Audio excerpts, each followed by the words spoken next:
Let's bring in Reggie Bush to play the Reggie Bush game. Your favorite team growing up was? It was the Chargers, man. San Diego Chargers. Okay. Who was your favorite running back growing up? Barry Sanders. He was a guy that I wanted to emulate my game after. He's a guy that I fell in love with. He is a guy that really, I felt like introduced me to the game of football. He was the first person that really just captivated me when I watched him on the screen. But is that something you can learn, the way Barry ran? Yeah, it is. I think if, obviously it takes a lot of hard work, dedication. But, the way that Barry moved, to me, it was pure artwork, and it was, there was a lot of, built-in instincts as well into it. And a lot of that plays into your vision. And so, I think there are different drills and things that you can work on with young kids as far as working on their vision, how to use your peripheral vision, how to see things, how to set things up. And then you have to work on the quick feet as well. And so I think there is, you can get to, the level of what, Barry Sanders was. It's obviously going to take a lot of hard work, dedication, and there's only one true Barry. But, yeah, you can definitely get there. What was it like when you met him? Oh man, it was full circle moment for me. He's such a humble guy, and I think I remember meeting him. I wasn't even drafted yet. I was actually about to get drafted, and I was in Detroit. You remember when the Super Bowl was in Detroit? And I was out there for the Super Bowl. And that's when I met Barry Sanders for the first time, and I was overwhelmed. It was a full circle moment. I couldn't believe I was meeting my idol, the guy that I just always wanted to pattern my game after. And he was so humble, And a lot of times people talk about when you meet your heroes, they don't always live up to that. Barry lived up to it. How big of celebrities were you guys at USC in that moment? I would say we were very big. When you look at we can talk about just the sidelines alone, right? Every celebrity, would come out to our games. Snoop Dogg was always there. Will Ferrell was there. Shaq was there sometimes. And it was awesome, man. We were on that football field, in that stadium, we felt like gladiators. And, that was the arena that, we loved to compete in. And every game was sold out, 96,000 people. What's the most surreal moment you had when you played there? I had a lot of them. It's hard to choose one because there were a lot of games that I look back on that I can't believe it happened. I think one that sticks out is the Notre Dame game. We played in Notre Dame, winning that game in the last second, what is being dubbed as the Bush push. But it was awesome to go through that experience, with my brothers, with my teammates, with the coaches, playing for the fans. And then also at home, I think some of my memorable games were playing against UCLA because that was always our last game of the season. There's always a crosstown rivalry, and we always wanted to make sure that we saved a little bit up just for UCLA so that we always have bragging rights that we owned LA, so many memories, when I think about my time at USC, and I'm just so appreciative that I stopped through there. Well, I didn't know if the NFL was a letdown after playing at USC. I'll tell you what, when I got to but New Orleans, fame-wise, you were more famous in college than you were in the NFL. Well, I'll say this: when I got to New Orleans, there was an explosion, of just the fan base welcoming me with open arms. Because you got to also remember, this is 5 months after Hurricane Katrina, and so me coming to the city of New Orleans was a very big deal because one, the team hadn't been good in years, and if you remember, they were called the Aints. People will refer to them as the Aints, and fans would show up to the games with paper bags over their heads, and the team, I believe they had lost every game the year before. So, me coming to New Orleans was a very big deal. And it was one of my favorite moments. You talk about a surreal moment. That was a surreal moment, me going to New Orleans, because I was supposed to be the number one draft pick. I don't know if you remember. Yeah. And, Mario taking you Williams. back down, Mario Williams ended up being the number one draft pick. I actually found out the same way everybody else found out. I found out on SportsCenter. Was it because he was signable? Like that was the report at the time. No. You want to know the truth? Yeah. The truth is with Charlie Casserly. And, he hasn't talked about it. We've actually had an opportunity to discuss it when I was working for NFL Network, because one of the executives found out the truth. And I hadn't even known the truth yet about why I didn't go to Houston. And apparently it was because they hired a private investigator to investigate me during the Heisman Trophy debacle that was happening at that time. An investigator came back and said that I was a bad guy, had bad character, I was a street kid, and that they shouldn't sign me. They shouldn't draft me. And so this is a story I'm getting from one of the executives at NFL Network. And so, they wanted to do this one-on-one with me and Charlie Casserly and just kind of talk about it. And at first, Casserly said, yeah. And then he ended up backing out because, I think he understood it probably, wasn't going to look great for him. So, So Charlie was the longtime GM of the then Washington Redskins. Then he became a GM of the Texans. So they had the chance to take you number one. We're talking to Reggie Bush. How will you sum up your college career talking to your kids? Awesome. Amazing. One of my favorite stops. College is the place where I learned so much about myself. I became a man. I had to overcome things. I had to compete. I had to, compete for the role that I ended up, immersing myself in as, starting running back and punt returner and catching the ball out of the backfield and all those different things. And so I had to work to get there. And I was also surrounded by amazing talent. I was also surrounded by great coaching. And, that was one of the things that also helped elevate my game as well. Is every time we stepped on that practice field, we felt like it was the competition level was always at its highest. It was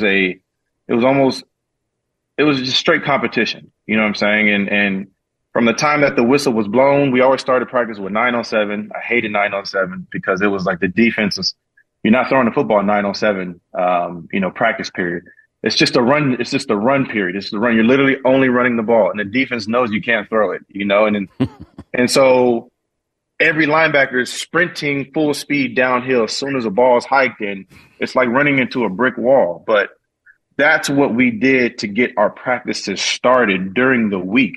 As we prepared for Notre Dame, as we prepared for UCLA, and as much as we hated it, it also made us stronger, and it also helped us to develop the chemistry and the bond that we needed so that we can go and win some of these tough games. Reggie inducted into the College Football Hall of Fame during the National Football Foundation dinner in Las Vegas last month. I agree with your point about Nick Saban. If you'll paraphrase that for the audience, that the reason why you think, or at least one of the reasons why Nick Saban is stepping down is because? It's because of NIL. And if anybody's been paying attention and they've been listening to Nick Saban's, speeches or interviews that he's been doing at some of these different conferences, and I don't know where he's at when he's, speaking to, some of these people. But there was a point to where he was complaining about other universities paying players. He was complaining about Jimbo Fisher paying players. He complained about Deion Sanders supposedly paying, 5-star players. And it was, I honestly felt like at one point I didn't understand it, because on one side you're looking at, this is supposed to be one of the greatest coaches ever in the history of college football. And here he is complaining after he just won 5-6 national championships, so I didn't understand that mindset of, what are you complaining about? You're at the top. You are the pinnacle. People want to be you. And yet here you are complaining because the playing field is now starting to level itself out. And that's what people have to understand with NIL. That's what's happening. There's a movement that's happening, and the movement is the power is going back into the hands of the players. And that's something that has never existed in college football or collegiate sports, because it's been built off of amateurism, right? And we know that it's not true. It's not truly amateurism, because there's big money. This is big money business when we talk about college football and when we talk about college basketball. It's big money. It's a big business. Is Deion Sanders, what he's doing at Colorado, sustainable? What do you mean? Like, what part of is it sustainable? Because right now, winning, 5, 6 games a year, I think is sustainable. I think if you're talking about winning a national championship, that's a much tougher subject and question because they just got to start getting better recruits. They got to start getting 5-star players. And at the end of the day, that's what it comes down to. You can find, here and there sometimes some 3-star guys, maybe a 2-star guy here and there and turn them into a 4-star, player. But at the end of the day, to be able to win and to stay on the top, you need to be able to get those 5-star recruits. You got to be able to get those 5-star players. And so he has that position. He has the most important question answer, which is the quarterback position right now with his son. After that, he's got to go find some guys, after his son leaves. Because I think after this year, his son's probably going to be gone. But he's got to start getting better players. And that's where it's tough because at the end of the day, now you look at the Pac-12 is gone. I apologize. I don't even know where's Colorado going now? What conference are they going to? They're in the Big 12. They're going into the Big 12. So, isn't that crazy that we have no idea where, like Texas and Oklahoma are going to the SEC? Yeah, I know where they're going. And you called it the Pac-10 or the Pac-12, and now it's the Pac-2, and this is crazy. Great, crazy. It's disappointing. It really is that the grown-ups have allowed this to happen. Well, it's again, this goes back to the structure of college football and how it operates. And the narrative that the NCAA has been able to create with the amateurism word and being able to really deceive, I think, people into believing that it truly is amateurism because it's truly not amateurism. Again, like I said, it's big money business, and the players are the workhorses. And for so long, the players did not have power up until most recently, until the NCAA was forced by the Supreme Court with the ruling of 9-0 to allow players to monetize off of the thing that they owned from the time that they were born, which is their name, image, and likeness. You filed a defamation lawsuit against the NCAA. Was that in August? Yeah. Explain to me what you're hoping to get out of that. Listen, the NCAA made a statement about me. That was a lie. They said I was paid to play. And that was never part of the original investigation, alleging that I was paid to play. And so if it's a lie, then it's a lie. And for so long, the NCAA has been able to get away with the narrative that I was paid to play. But that's why it's ironic that the narrative that I was paid to play was first circulated and started by the very people who released a statement about me officially, stating that I was paid to play.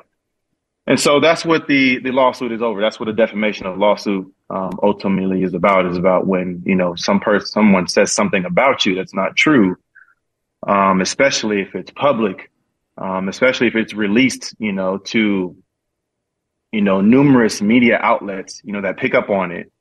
And it's also, listed as a reason as why I'm not being reinstated or a reason as why, I'm not getting my Heisman Trophy back. And that's a lie. But what if again, like I said, what if they said, drop your lawsuit, we'll restore your collegiate records as a settlement? It's too late. We way past that. Okay. We passed the. But if they restore your records, then you get the Heisman. They're going to have to do that anyway. That's going to happen anyway. All that's going to happen anyway, because again, I don't know if you heard what I said, a lie is a lie. Right. And so if it's a lie, then it's going to be exposed. Right. We'll find out in this lawsuit. You know what I'm saying? We'll find out who's really telling the truth. And that's what's the most amazing part about it is we've never been able to do this. For so long, I haven't been able to do this, which is, file this lawsuit against the NCAA until they made that statement. And so that's, again, that's what you guys are seeing now for the first time. You're seeing my story, my case being tried in an official way, in the court of law, which is something that the NCAA has never had to do. They never had to prove their case in the court of law. Great to talk to you. Congratulations going into the College Football Hall of Fame. Good luck with the lawsuit. Thanks for joining us. Thank you. Appreciate you, Dan. That's Reggie Bush joining us on the program. He won the Heisman in 2005. Well, it's interesting with the defamation lawsuit. And that's, as he said, we're past that, where, hey, drop the lawsuit, we'll restore your records. And then the Heisman will then recognize you, and then they will give you your Heisman. At least that's what we've been told. Yeah, Pauline. Right. The Heisman Trophy Trust that took away Reggie Bush's Heisman and the honor and the award they took away, they did that because they chose to follow suit with the NCAA's eligibility rules. It's very much like the Pete Rose situation. The Heisman has a separate set of rules. Just like the Hall of Fame, Baseball Hall of Fame does. Correct. They don't have to abide by baseball, but they normally do. Correct. The Heisman Trust chose to do it with Reggie Bush. And if somehow his records were restored, they would be almost obligated to give him that.